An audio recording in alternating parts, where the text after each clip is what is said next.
Okay, good morning, everybody, and welcome to day two of thanks for you who joined us yesterday. I hope you enjoyed the sessions. Today is very much in the same format. We are having some serious and informative discussion mixed in with some fun activities as well. So hopefully another interesting day. Before we get started, I just want to again thank our sponsors for the week, which is the Local Registration Services Association and Sergeants in Chambers as well.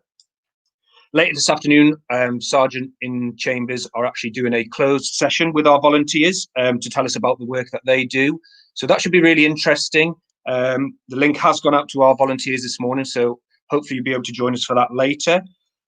We also have a live Christmas quiz, and Rowie will be announcing the winners of the raffle as well, which I'm sure everyone is very excited for. Some really good prizes.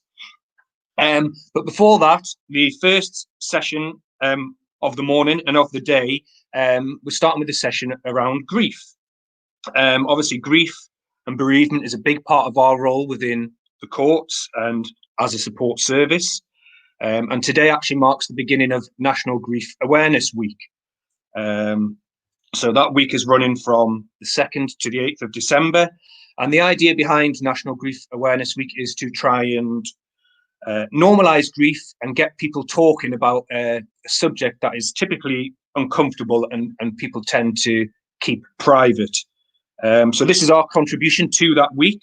If you go to the National Grief Awareness Week website, you can view all the other events that are happening this week. There's loads of stuff going on, webinars, group discussions, fitness sessions, sing-alongs, live virtual concerts. There's some fantastic events for everybody to join in. So do go along to nationalgriefawarenessweek.org to see what's happening. And the National Grief Awareness Week is led by the Good Grief Trust. And the Good Grief Trust, for those of you who don't know, are they're sort of UK's leading umbrella charity. So they bring all bereavement services, support organisations, and helplines together under one central database. So it's a really useful resource, particularly for us as a charity when we're trying to signpost people to other services. The Good Grief website has all services across the country in one location. So again, a really good website to visit. And their website is goodgrieftrust.org. So for our session, Beverley, our director, will be talking to a guest, Lucy, and I'll introduce those to the session in a moment. If you have any questions as we go along, do post them in the comments box, and we'll ask those at the end. We didn't have a load of comments come through yesterday. You will need a YouTube account to post a comment, but it is free to do so. So do that if you can, as it's the only way you can comment on the YouTube sessions. Without further ado, I'll bring in Beverley and Lucy. I'll be removing myself from the stream, but I'll see you again at the end.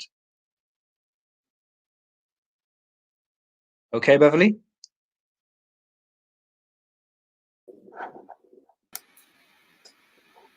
Thank you, Tom, and good morning, everybody, and thank you all very much for attending today. As Tom said, we are going to be talking about grief, and Lucy is going to be talking about her own personal experience of grief.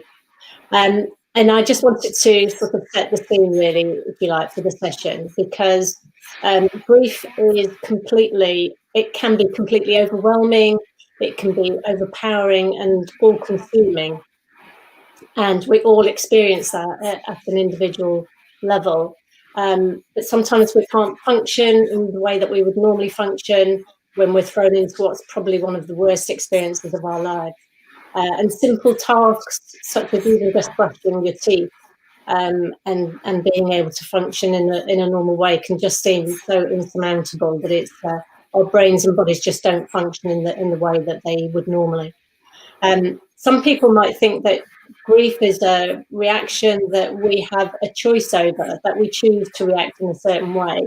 But many of you, obviously, particularly our volunteers, will know that we have very little control over how our bodies and our brains react to grief. And as I said, it can feel all-consuming, And actually, the fact that we have very little control over it can feel very, very scary indeed, because we sometimes don't even know how we're going to react until we're in that emotion.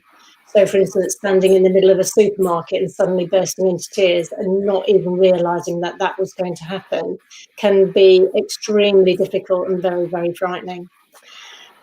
So I am obviously speaking to Lucy today, and Lucy has experienced three major bereavements in her life, with the first one in 2010 when her baby Lily died, and the next one in 2011 when her other baby Josh died, and then the last one in 2012 when her father Michael died. And so in very quick succession, Lucy had three very major bereavements, one after the other. And Lucy will tell you about how she experienced those bereavements, what helped her, what didn't help her, and how the very first death was very different to the last death. And she will tell you why that was so. So, Lucy, thank you very much. Thank you so much for coming to talk to us today, and for sharing your personal experience of bereavement. The audience that you have are very empathic and they will be supporting you throughout this session. So please don't feel you've got a hostile crowd in front of you. They are all very used to listening and hearing about people's bereavement. But I also wanted to say to you that if at any point that you felt that you didn't want to continue, or if there are any questions that you didn't want to answer, then that's absolutely fine. Please don't feel that you are obliged, because you're sitting in front of the screen, that you have to answer all those questions. Okay. So I'm going to start by asking you to talk us through what happened, and how you felt with your first bereavement when Lily died in 2010. Okay. So I hadn't felt Lily kicking for a day or two, despite best efforts of cold drinks and loud music. My mum and I were due to go and collect a pram from, I think it was called the Friday Ad. It's back when advertisements were in the newspapers more than on Facebook Marketplace. So before we went to collect the pram, Mum suggested that I go and get checked at the hospital. So we went there. They took me into a side room. They were very, a little bit dismissive, but not in a negative way. I think they were trying to reassure me. They assumed it was first time pregnancy worries. And they were very reassuring. I'm sure everything's fine. We'll just do an ultrasound so that you feel a peace of mind, and then you can be on your way. They did the ultrasound in a side room with one of the consultants, and he spent a really long time on it. And I'd had a few by then, so I knew that sort of period where he was looking around, looking for the heartbeat, I was already worried. And he confirmed that there was no heartbeat. I remember crying out, making a very strange sound that I don't recognise, and I don't think I've ever heard since. I couldn't believe it. I was in total shock. I had also assumed that it was just that I wasn't feeling the kicks, and I was over worrying, being first time pregnant. So it was a real shock. So that was pretty upsetting. Obviously, they went away, left my mum and me in the side room. Gave us, I think, half hour or so to process, what had happened. We were very upset. My mum, tears in her eyes, trying to stay strong. I was so distracted by the fact that this woman was expecting us to pick up a pram, and that I couldn't just not turn up because that would be rude. We had to phone her. I made my mum asked my mum to call her and tell her that we wouldn't be coming. And I think that must have been awful for my mum to make that call. I don't know why that was important to me at that moment, but it was important to tell them not to expect us. The woman said, "Oh, shall I hold it? Will you come tomorrow?" And my mum had to say, we don't need it anymore. Which was hard to hear, and probably even harder for her to have to go through that. And sort of, that's like the first phone call that we'd made, and that was just cemented what was happening. It was not a very nice, it's a bit of a strange jump to go to, I think, but that's the thing with these shocks, and with grief, you have no idea what's going to pop into your head that seems important at that time. So the midwife came back in a little while later, whilst we were going through this ultrasound, and when the consultant had confirmed that there was no heartbeat, she had tears in her eyes, and I could tell she was devastated for me. And in that moment, her being upset felt so natural, and just a really natural reaction from a beautiful human being. That I know a lot of people would perhaps suggest or think that was unprofessional, and that a professional should stay stoic and not waver with emotion. But for me, it felt nice to have someone almost grieving with me, not in the same way obviously, but feeling it, so yeah, she when they came back in, they explained the next steps, which was to get the labour progressing. So in terms of, thank you for sharing that. That sounded like that was a really, extremely difficult time. So what about when you actually did go in? What about the care and the treatment that you received? Or when you had to go in to go through the labour?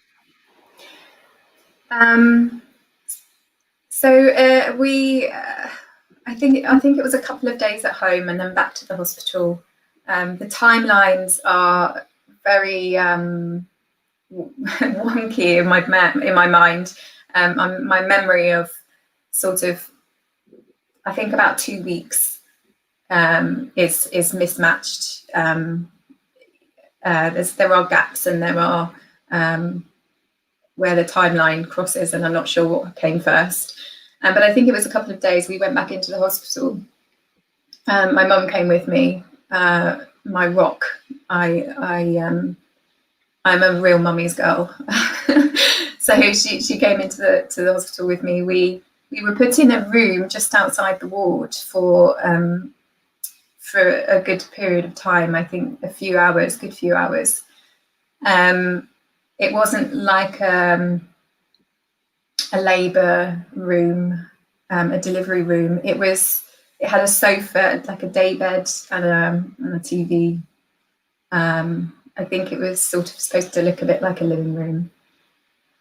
And we spent a lot of time there while my labour progressed. And then when they couldn't wait any longer, they took me onto the labour ward, where lots of people were having their babies. Laura, the midwife who was there when I had the ultrasound, was back on shift, and that was a real comfort to me. I felt like we'd had a connection, and I was really pleased to see her. She was really great with me. She encouraged me. She didn't let me. I felt like I wanted to give up. I was ready. I had thought I just wanted a cesarean all along. I didn't want to go through, childbirth in that way. knowing that I wasn't going home with my baby. But medically, it's much safer. So I was convinced. She was great when I wanted to give up and just say, no, I'm done. I don't want to do any more. She just kept pushing. She had a good balance between being a support in a friendly way where I felt this connection, and I think she did too, pushing me, like really telling me you just need to do this, and I'm really sorry. You just do. Inner strength. Yeah, she definitely helped me to do that for sure. So yeah, that I just need to take a sec, sorry. It's okay, that's all right, don't worry.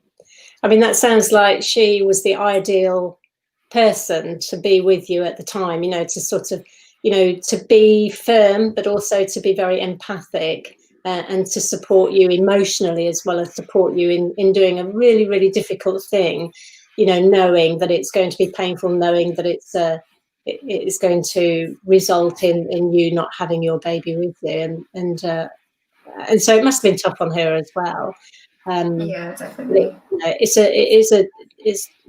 It's a horrific. Nobody ever wants to think that they would have to go through that experience. Yeah, she actually shared with me that that my that Lily was her first time looking after a mother who was giving birth to a baby that had died in utero. So yeah, I think, yeah, I imagine it did really, really impact her. But she was phenomenal. She was phenomenal. She had the perfect amount of, you know, empathy and professionalism. I'll always remember her. Because I guess also that most midwives, you know, one of the really, really perks of being a midwife is that they get to share the joy of having babies being born with, you know, with the parents or with the mum, and so I can imagine that must have been really tough for her as well. Yeah, definitely. So in terms of what happened, what do you think? What do you wish, if anything, had been done differently? Well, I wish I hadn't had to go onto that ward at all, ever. I didn't want to be near it. I didn't want to see the, you know, lovely pregnant women walking around and their newborn babies, or I didn't want to be near that at all. Yeah. So I really wish there was an opportunity to have a labour room, a delivery room away from that for people who weren't going to end up with a happy ending necessarily, or that knew they weren't. So I found that difficult because when I'd delivered Lily, they were, you know, there was no rush with her, the spending time with her. They gave us a side room, and they said, you know, take as long as you want to hold her and to be together. And I wanted that more than anything. I didn't want to let her go, but I just wanted to get out of there because all I could hear was babies crying and visitors, happy visitors, and it was torture. It was just so, yeah, not. I mean, they tried as much as possible to shield me from that, but you can't on a labour ward. It's really loud. And after on the maternity ward is the same. You know, there's just lots of noise. So you know, I wish that had been different, and I wish that could be different for other people now. I understand that logistically it's not very simple, but I was given the opportunity to donate some tissue samples from Lily, which I did not take a minute to question. You know, for me, that made me feel that her life had more purpose, and that, you know, she could go on to help others. I don't think we spoke about that until after the birth, and I think I would have liked to have known that going into it. I think that would have given me an extra, just some extra energy, you know, some extra willpower to go through the labour. Yeah. And then what happened after that when you went home, and obviously you weren't pregnant anymore? Yeah, so I went home with a memory box, not with a baby, but with a memory box. It was amazing that I had no idea that this was, you know, something that they did, and it's just so invaluable. So they took footprints and handprints, and they took some photos of Lily, and like a little teddy. I think that they'd taken a photo of Lily with this teddy next to her, sort of get the size, the feel of the size when you see the teddy in the photos. So I went home with my memory box. I couldn't go home to my flat. I just didn't want to see anyone else, and I didn't want to go home to where I had been pregnant and where I'd got my my cot all ready and the baby clothes, and so I went. I stayed with my mum for 2 weeks. I think at one point I was on a mattress on her bedroom floor. Like, I just needed to be near my mum. I stayed there for at least 2 weeks, I think, and then I tried to go back to work. I think actually I tried to go back to work after a week and a half or so, and I went in through the door, and someone said, "I'm so sorry. I'm just so sorry for your loss," and I just crumbled. I just couldn't stop crying. I had to rush to the toilet. I was embarrassed that and guilty that I'd made this poor guy, you know, I've just broken down in front of him, and he was just trying to express his empathy. I just couldn't handle it. So I was sent home, obviously. I think I sent myself home. I wasn't ready. I think after 2 weeks, I went back and I managed most days without crying in the office. But that one, it was just the way he said it. People had been saying that to me, of course, everyone I saw, and I managed to hold, like, to swallow that lump in my throat. But the way this guy said it was just felt so like he's just not the kind of guy that would normally have that that empathy. But it broke me. Had to go home. So I I went back to work. I eventually I took every day as it came, to be honest. And sometimes I didn't feel. Sometimes if I cried at work and I just couldn't stop, I would just go home. And did that surprise you that you weren't able to, you know, like when you'd been asked that, or people had commented to you about how sad they were for you, and you said that you managed to hold in that emotion, but this one person that did ask you, and you did get, you know, very upset by that. Did that surprise you when your emotion did come out and you had no control over that? Yeah, totally. It took me completely by surprise. I was, as I said, I was embarrassed, which is a ridiculous thing to think. And, you know, on reflection, why on earth would I be embarrassed to cry? But I was, because crying is, you know, makes people uncomfortable. And this poor guy, you know, he definitely, he felt really guilty for making me cry, but he didn't make me cry. It was an appreciation of his empathy and a realization that I couldn't control my emotions. You control them to a point. You know, we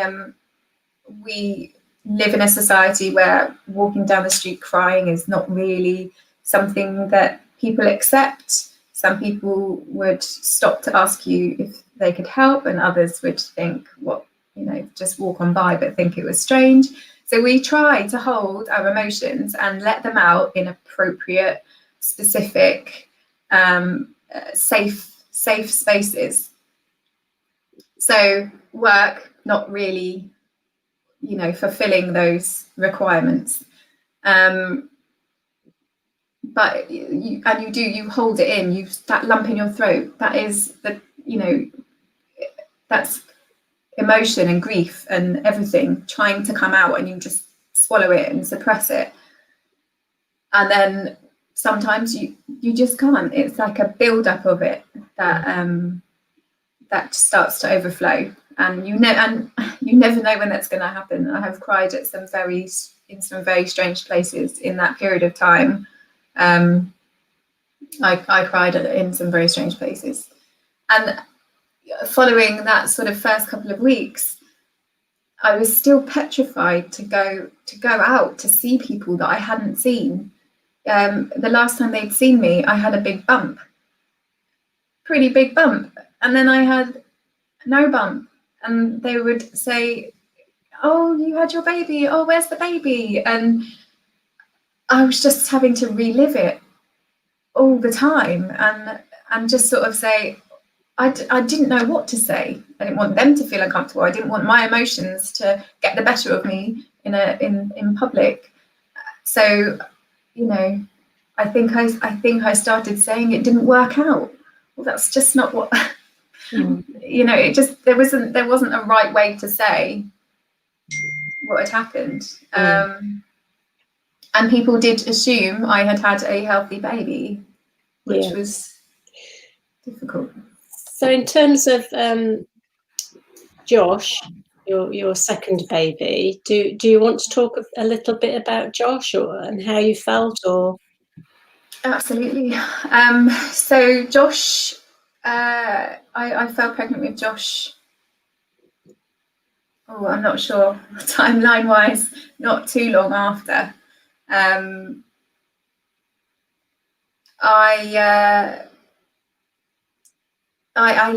was petrified all through pregnancy. There's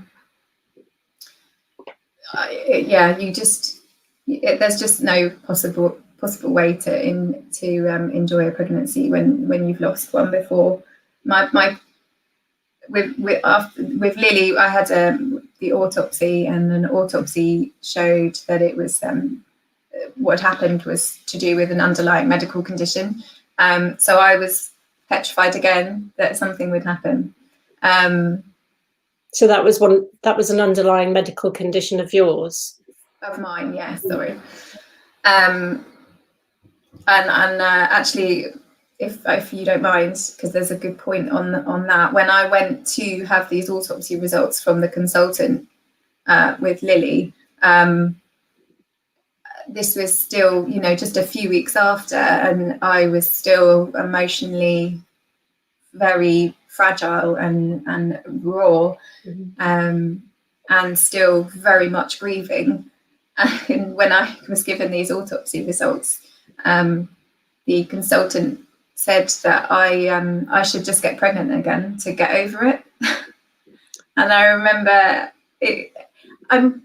he said that. I'm not sure those exact words were used. The get over it bit, I don't think so. But that was the idea around it. It was just you know, just get pregnant again. Just have another baby. That will help. It will stop you grieving. And at that time, despite the fact I then did go on to fall pregnant with Josh, at that moment, I just thought, what? No, like, how on earth could you suggest that? You know, I don't need to bury, you know, what I'm feeling is normal and right, and I don't need to be burying it or covering it up, or pretending it never happened, getting pregnant with another baby so that I don't have to feel this grief. So that for me was a big reminder of how important, you know, it is to just mind what you're saying and like think about it first. So with Josh, I'll move on to Josh.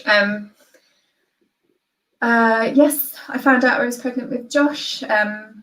Very worried all the way through the pregnancy. I had some extra medical intervention, some more scans and things to keep an eye. And I was at a normal. I was at a scan for in St Thomas's in London, and it was a scheduled scan. And my partner was with me. The person doing the ultrasound, is it still sonographer, I think? They took a long time, but that was normal. It was a more in-depth scan than a normal one. I didn't worry too much. And then she said, I just need to get my colleague in to have a look at something. And that was it for me. I just thought, great, it's something's wrong.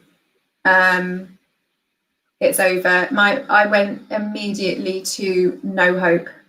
My subconscious had just decided that hope was dangerous and I shouldn't have it, and just to start the realization that something was wrong. So you'd already resigned yourself to something. Yeah. In that moment, she said, "Oh, I need to get my colleague in." That had happened to me before, and it didn't end well. Yeah. My partner, I turned to him and I said, "I'm so sorry, darling. I think it's over. The pregnancy, that is, sorry, just to clarify." Yeah. And he was, he still had the hope. He was like, "Well, just give it a minute. Like, you're jumping to conclusions here. Let's just let the sonographer come back with their colleague." Sadly, I was right. So the sonographer came back, and there were lots of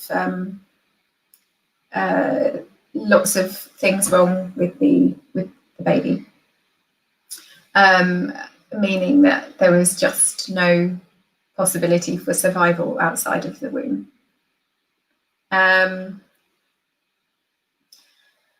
So that happened. I was 16 months after Lily. This one was worse in that that was one scan, and they made me go for another to make a confirmation, and then I had to wait for another confirmation. The whole thing took maybe 2 weeks, and every day I was on the phone begging them to see me, like, just tell me what's going on, because the hope had gone for me, and I was scared of hope. I was scared of it. I was scared to not, every time they said, "Oh, we just need to do another scan," I'd be like, "Why? We know." Like, just it felt like a false hope for 2 weeks. So it was prolonging the inevitable for you. Yes, definitely. It might have been slightly less than 2 weeks. I don't recall the exact timeline. It was too many days in between each scan, for sure. Okay. So then I had to go through another labour, knowing the outcome would be would not be me taking my baby home. The whole scenario was very similar to previously, to Lily. The rooms were the same.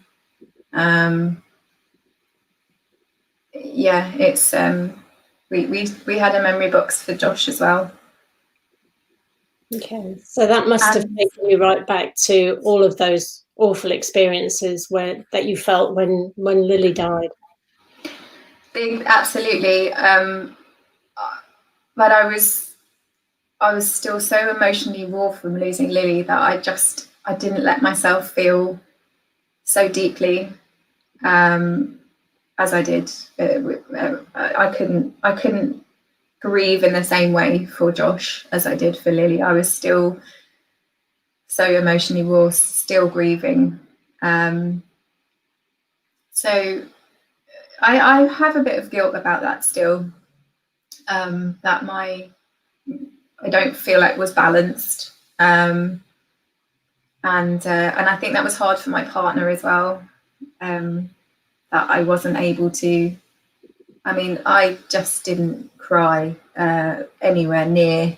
I didn't have those moments where I couldn't hold the emotion in. I could swallow that lump in my throat every time, and I didn't want to feel it all again.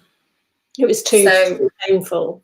It's too painful, and I honestly thought I might not survive that amount of grief. I mean, when Lily died, I was heartbroken. I couldn't eat. I couldn't sleep. I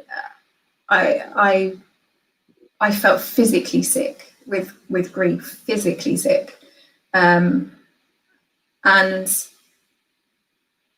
just felt I couldn't allow myself to go through all of it. I wouldn't say I didn't grieve. I did grieve, but just in a much more controlled way, which I'm not sure is necessarily healthy, but it was also not necessarily a conscious choice. It was a subconscious. I don't think I would have come out so mentally healthily if I had allowed it all. It got you through, and it helped you survive that terrible experience. Yeah, literally, it helped you survive by the sounds of it. Yeah, it was a survival thing to block some of that out. But as I said, it was hard for my partner because it did make me better able to support him though, because I was I was able to be much more functional than I was with Lily. Okay, so that was 2011. 2012, when your dad died. What was that like then? That so that happened. He had been poorly for a couple of years, but within that couple of years, when he was diagnosed with his illness, he was given like a couple of months to live, and this was 2 years later. So we'd all sort of gotten used to him being around. We weren't expecting death anymore because it just didn't come. So although he was very, very unwell and very gravely ill, the death still came as a real shock. Knowing someone is ill and going to die does not necessarily reduce the shock in someone. So I received a phone call from my stepmother to tell me my dad had died. I think it was 1:30 in the morning. And he died at home, at where she lives as now, and I I was in shock on the phone with her. I let her talk. I you know, said, I'm so sorry and I love you and what can I do? I said, I can come, I want to come now. Let me be there. I need to be there for you. And she said not to, but my instinct was just to get in the car. We were about 3-4 hours away. And my mum lived an hour from my stepmum's. So although my stepmum didn't want me to be there or didn't want me to put myself out, I'm not sure. We've spoken about it since, and she suggested it's because she didn't want to put me out at 1:30 in the morning. I assumed that she just wanted a little bit more time and a bit more space, but I needed to be closer just in case. So we hopped in the car. After I spoke to my stepmum, I immediately phoned my mum and told her what had happened, and I cried on the phone. I really cried. And then that was it. It was as if my body had run out of tears. I haven't shed another tear since around the deaths of my father, of Lily and Josh. I feel like my body generally ran out of tears, and I with my dad I felt desensitized. I felt like I should feel more like I was close to him. I loved him, but how to say it? Well, see, even saying it out loud makes me feel uncomfortable and awkward because I don't want other people to feel uncomfortable and awkward. Well, don't say anything you don't want to say, Lucy. That's well, fine. I'm going to say it, and people will judge or not judge. But I couldn't feel the same way losing my dad as I did the babies. Not that I couldn't. I didn't. I just didn't feel the same way. I don't know whether because in the circle of life you are supposed to lose your parents, despite the fact he was still very young in his 50s. Or that he had been ill for a long time, or that I just was desensitized by trauma and grief. I felt I was sad, but I wasn't unconsolable. And if I'd not had the babies and this was my first real close grief, I do feel that my grieving would have been very, very different and much more normal. See, I hate that. This is what's normal with grief. I am one person with 3 very different experiences of grief. And so you got to imagine how different people grieve. So I went to stay with my stepmum for a couple of weeks, and I was actually 10 weeks pregnant when my dad died, and he hadn't known. He didn't know. My stepmom didn't know. And actually, maybe that was also a part of the way that I grieved. My mother instinct didn't want to stress their baby. That might have also contributed to it. I've thought about it a lot because I gave a eulogy at his funeral. I didn't cry at his funeral, I didn't cry at his wake, and I still worry about the judgments people made based on the fact that I didn't cry in when you're supposed to cry. So there's an expectation that you should behave in a particular way. Exactly. I worried about their judgments, like, oh, they weren't very close, that was absolutely not true. We were super close. I saw him the day before he died.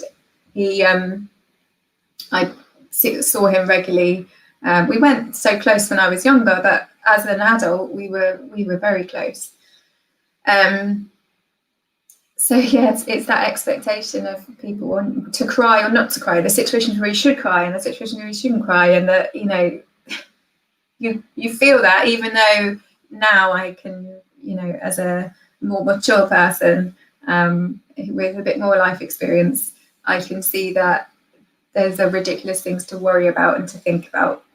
And actually, maybe it's nothing to do with maturity. Maybe it's just because the grief, I'm in that period of grieving where I can think about it more and I can analyze my feelings of the time. So I went to stay with my stepmom, and I went into complete practical mode. That was my way of helping. I did the funeral arrangements and supported my stepmom, stayed with her for a few weeks. Another reason why the grief was different this time, it was my dad, and that was devastating, but this was the love of her life. This was, it almost felt like it was her grief, and the support, she needed the support, and I was able to give it. So that's everyone has been very different. Even though they were all in a 3-year period, I was the same person, but also not. Do you think, because you're a mental health champion now and you're about to do some volunteering for Mind, your local Mind, so do you think those experiences have brought you to be the person that you are today? Yes, absolutely. I have 2 beautiful boys. They are 7 and 4. Yay! Yay!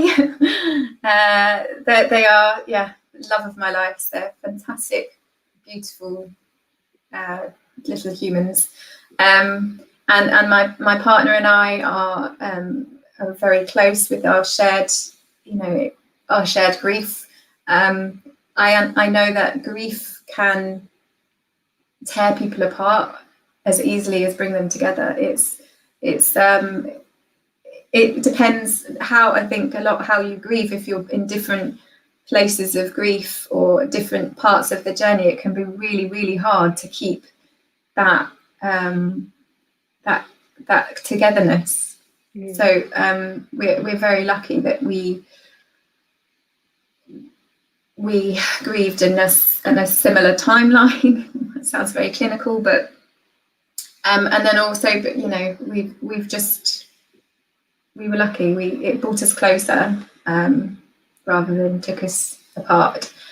We have lovely children now, and so I'm a mental health champion at work.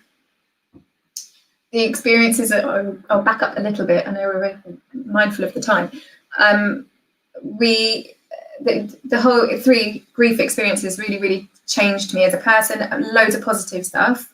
I believe. I'm quite a positive person on most fronts, but I do really suffer with my anxiety, and a lot of that surrounds the death of my loved ones, and especially my children. I am petrified. I hate taking them to the park. It's my nightmare is taking them to the park because I just see them injuring themselves or killing themselves. In my mind, I can't switch that off.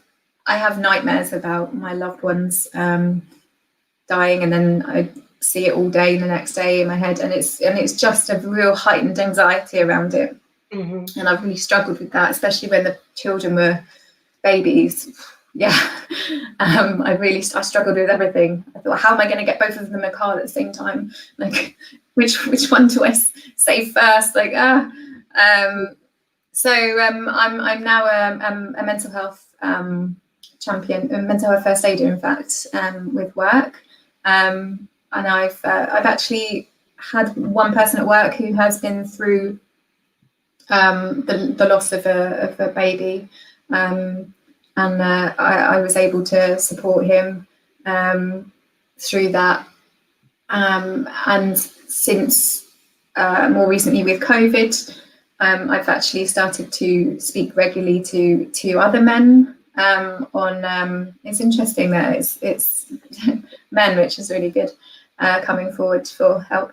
And I've just been talking to them around their feelings of isolation during COVID. I'm not a medical professional at all. All I am doing is listening and talking, and it's more chit chat. It's more just keeping in touch and keeping connected and checking in. And then I'm able to signpost people if they need better help, professional help. I also just started volunteering for Mind, the mental health charity in West Sussex. And I'm doing some work with them on their Moving Minds campaign. So that's about using exercise or just moving, any moving. I think she said knitting, will work into it, because it's not about the fittest of the fit. It's just about moving to improve your mental health. Okay. So do you want to share with everybody who you really are in terms of... I can do. I am your Beverley's daughter. Yes, and it's been very hard not to say mum. Thank you so much, Lucy. I really, really do appreciate it, and I hope everybody has found what you have very bravely, I think, spoken about. I hope they have found that helpful and useful, and thank you very much. From one mother to a daughter, thank you. Yes. Yeah, you're very welcome. I'm aware I'm a bit rambly when I get going.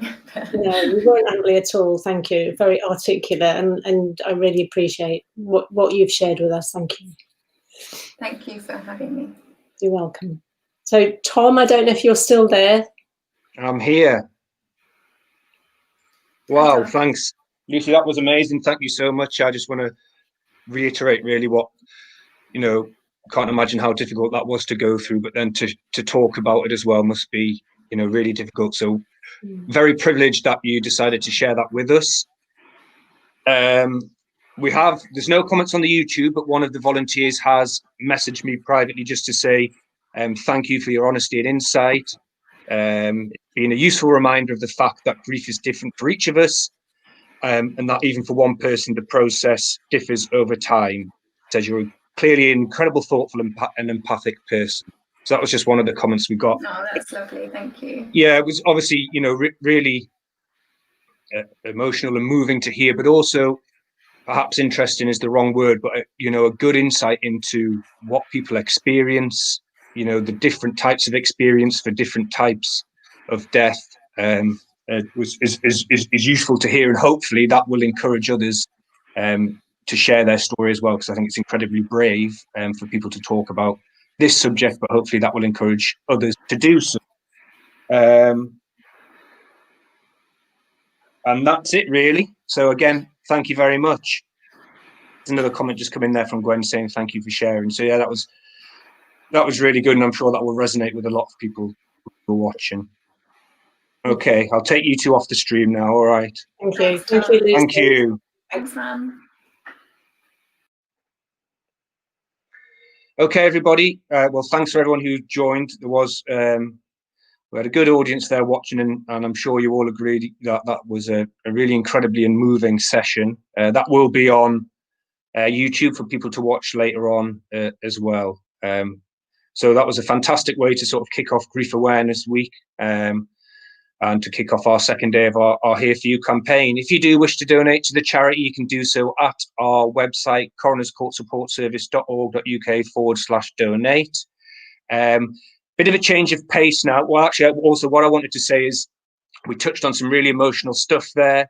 So I did already put the links in the chat to National Grief Awareness Week.org and also the goodgrieftrust.org, which is places where you can find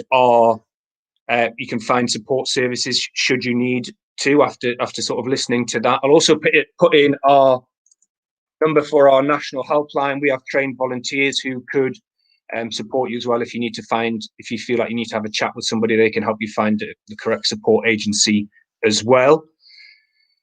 So in terms of moving on, bit of a change of pace now. We're going to move on to a Christmas quiz, which will be starting in sort of 5 or 10 minutes. But I think it'd be nice if we all just have a break, gather our thoughts, go and get a drink or something, and then come back ready with your brains in gear to answer some questions on Christmas. We'll see you soon.